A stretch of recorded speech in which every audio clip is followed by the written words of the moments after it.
appena acceso qui in Piazza Venerio un albero particolare che vuole richiamare alla crisi che sta vivendo un particolare settore dello spettacolo. È l'Albero di Bauli in Piazza, un'associazione che è nata a partire dalla manifestazione che si è tenuta il 10 ottobre a Milano in Piazza Duomo, che ha riunito un po' tutti i soggetti della filiera dello spettacolo e degli eventi.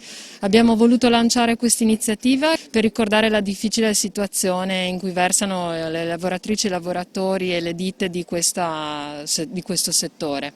Noi non ci auguriamo di avere altri aiuti, non piangiamo su questa cosa, però ci auguriamo di essere almeno equiparati a tutto ciò che è in questo momento lo Star System. Vediamo in giro una folla di gente pazzesca e la gente non può entrare nei teatri a vedere uno spettacolo.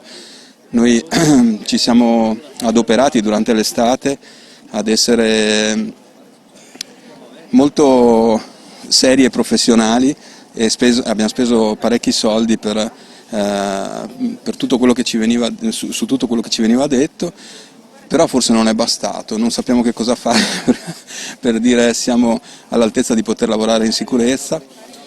Questo è un messaggio che lanciamo forte per dire vogliamo tornare a lavorare almeno nel 2021 da febbraio, perché sennò veramente le aziende muoiono una dopo l'altra.